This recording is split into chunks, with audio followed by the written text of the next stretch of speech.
ባለፉት ዓመታት በሰራናቸው ስራዎች 3 ትላልቅ ስኬቶችን ማስመዝገብ ችለናል። አንደኛው ለሲቪል ማህበረሰብ ድርጅቶች አስቻይ ሁኔታ የፈጠረ የህግ ማሻሻያና ትግበራ መደረጉ ነው። በዚህም ዘርፉን አንቆ ይዞ የነበረውንና እጅግ ገዳቢ የነበረውን አዋጅ በመሻር የመደራጀት መብትን በተሟላ ሁኔታ የሚያረጋግጠው አዋጅ ቁጥር 1113/2011 እንዲጸድቅ አድርገናል። በክልሎችም በተመሳሳይ የህግ ማሻሻያዎች ተደርገዋል። እነዚህ የህግ ማሻሻያዎች በሲቪል ማህበረሰብ ድርጅቶች ላይ አለግባብ ተጥሎ የነበረውን የፋይናንስ፣ የአስተዳደርና የስምሪት መስክ ገደቦችን በማንሳት የሲቪክ ምህዳሩን አስፍተዋል። ሁለተኛው ስኬት የመንግስትና የሲቪል ማህበረሰብ ድርጅቶች ትብብርና ቅንጅት ማሳደግ መቻሉ ነው።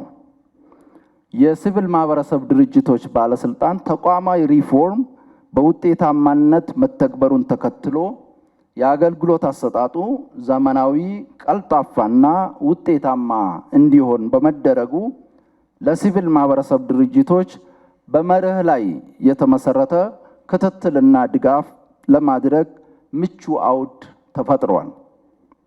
በተጨማሪም መንግስትና የሲቪል ማህበረሰብ ድርጅቶች በሀገራዊ ጉዳዮች ላይ ተደጋግፈው እንዲሰሩ የሚያስችል የቅንጅትና ትብብር ማዕቀፍ ተዘጋጅቶና ከፌደራል እስከ ወረዳ ድረስ መድረኮች ተደራጅተው ወደ ተግባር ገብተዋል።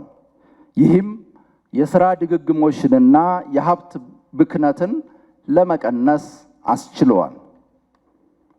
ሶስተኛውና ዋነኛው ስኬት ደግሞ የሲቪል ማህበረሰብ ድርጅቶች ቁጥር በከፍተኛ ደረጃ መጨመሩና አስተዋጽኦአቸው ማደጉ ነው። ባለፉት የለውጥ ዓመታት የሲቪል ማህበረሰብ ድርጅቶች ቁጥር ወደ 3 እጥፍ ገደማ አድጎ በሀገር ደረጃ 8410 በላይ ደርሰዋል። ይህ የቁጥር እድገት ብቻ ሳይሆን ዜጎች በሀገራቸው ጉዳይ የመሳተፍ ፍላጎታቸውና መብታቸው መላቁን የሚያሳይ ተጨባጭ ማስረጃ ነው። በውጤቱም የሲቪል ማህበራት በልማት፣ በዴሞክራሲ ስርዓት ግንባታ፣ በሰላም ግንባታ፣ በትውልድ ግንባታ፣ በሰብአዊ ድጋፍና በመሳሰሉት ከፍተኛ አስተዋጽኦ አበርክተዋል። ይህም በኢትዮጵያ ዘመናዊ የሲቪል ማህበራት አስተዳደር ታሪክ ውስጥ አሁን ያለንበትን ወቅት ወርቃማው ዘመን እንድንለው ያደርገናል።